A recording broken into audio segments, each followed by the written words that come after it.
안녕하세요 여러분. 오늘은 정말 흥미로운 질문을 다뤄보겠습니다. 빛의 속도는 변할 수 있나요?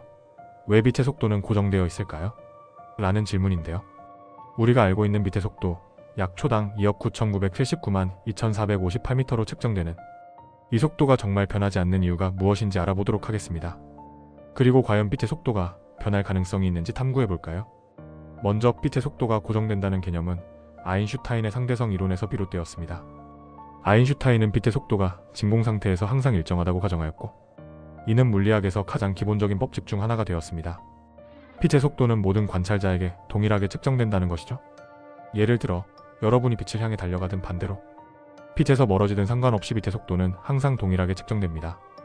이 고정된 빛의 속도가 상대성 이론의 기초가 되는 이유는 바로 시간과 공간의 개념이 빛의 속도에 의해 결정되기 때문입니다. 그렇다면 왜 빛의 속도는 고정되어 있을까요? 그 이유는 빛이 전자기파이기 때문입니다. 빛은 전기장과 자기장의 상호작용으로 만들어지는데, 맥스웰 방정식에 따르면 이 상호작용으로 만들어진 파동의 속도는 특정한 값으로 고정됩니다.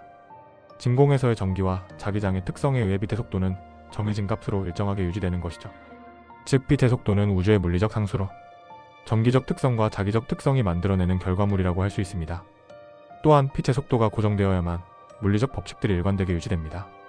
만약 빛의 속도가 달라진다면 시간과 공간도 왜곡될 것이며 우리의 물리학 법칙은 성립하지 않게 됩니다. 빛의 속도가 일정하다는 사실은 시간과 공간이 서로 상대적이라는 것을 의미하며, 이것이 우리가 알고 있는 우주의 작동 방식을 설명해 줍니다.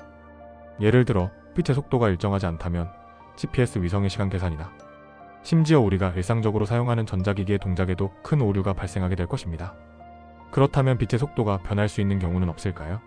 사실 빛의 속도는 매질에 따라 변할 수 있습니다. 진공 상태에서는 빛의 속도가 일정하지만 물이나 유리와 같은 매질을 통과할 때는 속도가 느려집니다.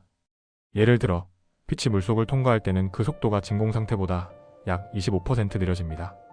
이는 빛이 매질 속에서 전자와 상호작용하며 에너지를 흡수하고 재방출하는 과정을 거치기 때문입니다. 하지만 여기서 중요한 점은 매질 속에서 빛의 진정한 속도가 변하는 것이 아니라 빛이 이동하는 경로에서 생기는 지연 때문에 느려지는 것처럼 보이는 것입니다. 결론적으로 빛의 속도는 진공에서 고정된 값으로 유지되며, 이는 우주의 기본적인 물리법칙을 지탱하는 중요한 상수입니다. 아인슈타인의 상대성 이론과 맥스웰의 전자기 이론이 이 고정된 속도를 설명해주고 있으며, 이러한 속도가 일정해야만 우리가 알고 있는 시간과 공간의 개념이 유지될 수 있습니다. 하지만 매질 속에서는 빛의 속도가 느려질 수 있다는 점도 흥미로운 부분이죠. 이러한 빛의 특성 덕분에 우리는 우주의 법칙을 이해하고 그것을 바탕으로 다양한 기술을 발전시킬 수 있었습니다.